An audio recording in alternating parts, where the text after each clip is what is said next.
Renato Russo morreu aos 36 anos, mas o Brasil nunca conseguiu se despedir dele. Hoje eu vou te mostrar os últimos dias e o segredo por trás do mito da Legião Urbana.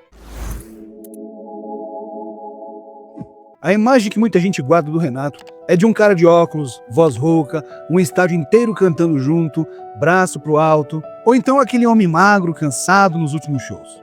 Mas nos últimos meses de vida, quase ninguém via o Renato de verdade. Ele passava boa parte do tempo dentro de um apartamento em Ipanema, no Rio de Janeiro, cercado de livros, discos, gravações e de lembranças de tudo que tinha vivido em muito pouco tempo. O corpo já estava cobrando a conta. Anos de excesso, dependência química e as complicações da AIDS, numa época em que o preconceito era pesado e o tratamento ainda muito mais limitado do que hoje. Ao mesmo tempo, a cabeça não parava. Renato escrevia, mexia em projetos, rascunhava ideias, tentava organizar do jeito dele o que poderia ficar para o futuro. Do lado de fora, os fãs viam principalmente silêncio. Do lado de dentro, tinha um homem tentando fazer as pazes com o próprio passado, com o próprio corpo e com o pouco tempo que ele sentia que ainda tinha.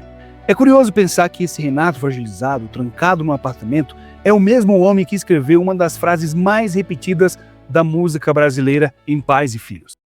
É preciso amar as pessoas como se não houvesse amanhã.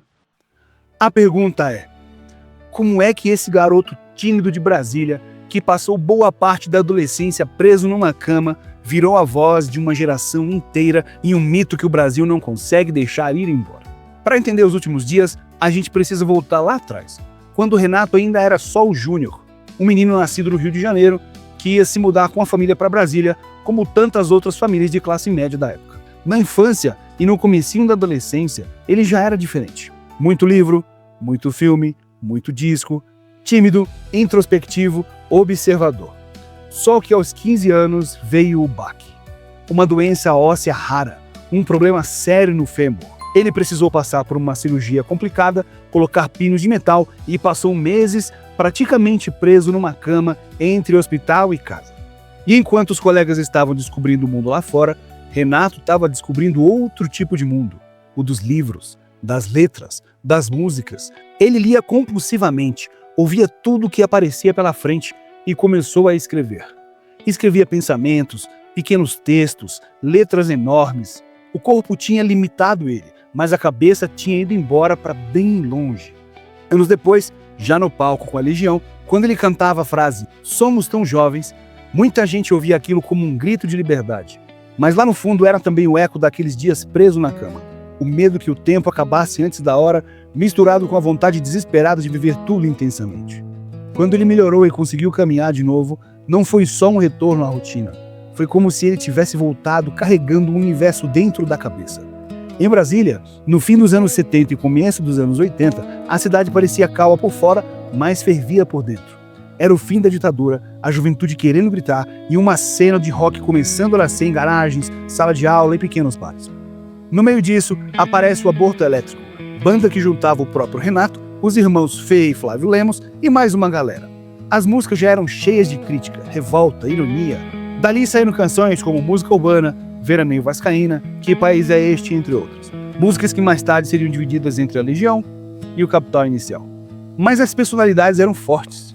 O temperamento de Renato era complicado e depois de muita briga, o Aborto Elétrico acaba. Só que as músicas não. Renato sai da banda, passa por uma fase praticamente sozinho como o trovador solitário, voz, violão e letras enormes, tocando em qualquer lugar que o chamasse. É aí que ele encontra Dado Villa-Lobos, Marcelo Bonfá e o baixista Renato Rocha, que ficaria pouco tempo na banda, mas marcou a primeira fase da Legião Urbana.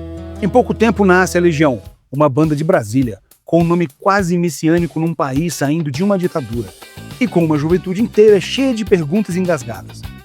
A partir daí, a história você já conhece, pelo menos em parte.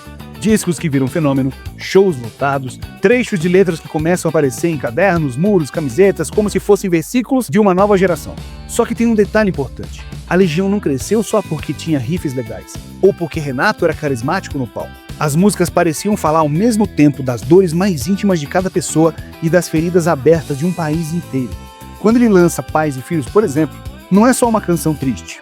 É uma música que toca num assunto quase proibido na época. Pessoas que tiraram a própria vida, desespero, famílias em conflito, pais e filhos que não conseguem se ouvir. Tem gente que diz que não consegue ouvir essa música sem lembrar de alguém que se foi. E ao mesmo tempo, ela virou um recado de cuidado, de carinho, de urgência afetiva. Já em Eduardo e Mônica, ele faz exatamente o oposto. Pega um amor improvável, inspirado em gente real, e transforma numa história que parece simples, mas que diz muito sobre o Brasil, sobre encontros improváveis, sobre diferenças que se encaixam, e quando chega Que País é Este, ele faz uma das coisas que poucos artistas tinham coragem na época. Joga na cara em voz alta. Aquilo que muita gente só resmungava na mesa do bar, em poucos versos ele crava. Nas favelas, no Senado, sujeira pra todo lado. E não é à toa que décadas depois, a música segue sendo usada como desabafo político, protestos, gritos de indignação. Esses são só exemplos, mas eles mostram um padrão. Renato transformava em letra aquilo que muita gente vivia, mas não conseguia formular. Por isso a sensação de que ele falava por nós. Só que enquanto o mito crescia para fora, a vida para dentro ficava cada vez mais pesada. A pressão de ser a voz de uma geração não vinha com um manual de instruções. E junto da sensibilidade enorme, vieram os excessos.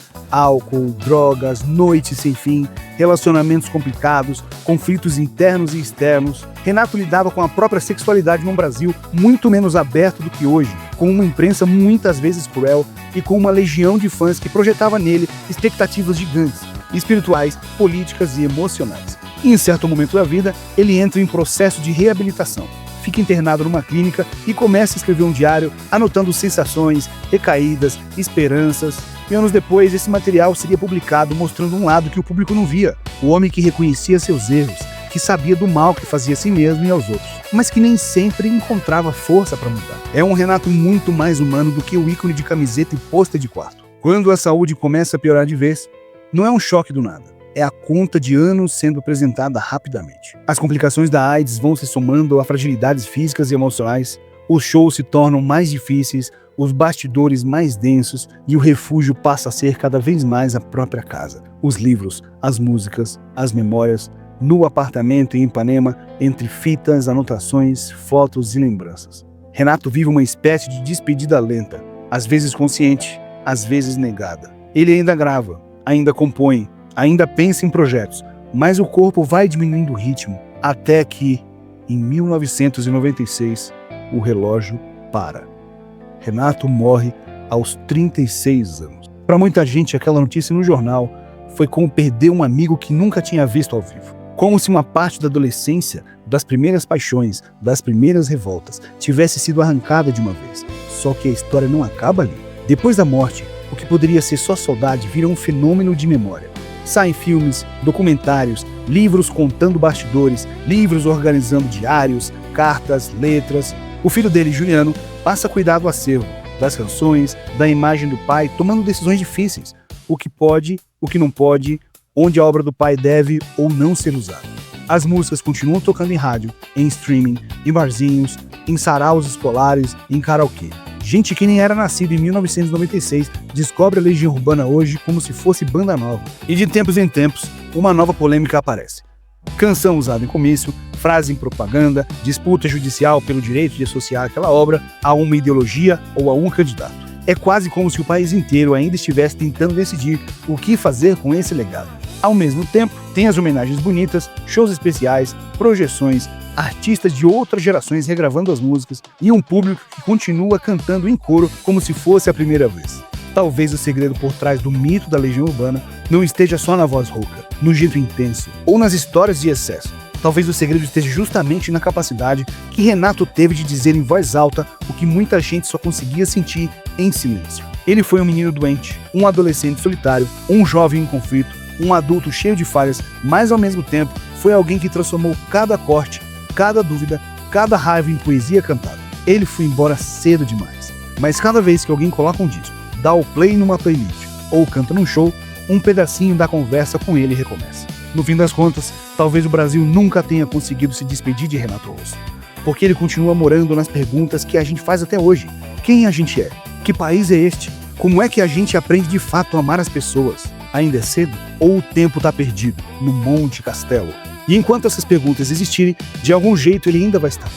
E se você curte o Renato Russo e a Legião Urbana, Comenta aqui embaixo, compartilha esse vídeo com alguém, dá like, se inscreve no canal para não perder as notificações das próximas histórias. Eu sou o Márcio Romanza e este é o Sintoniza.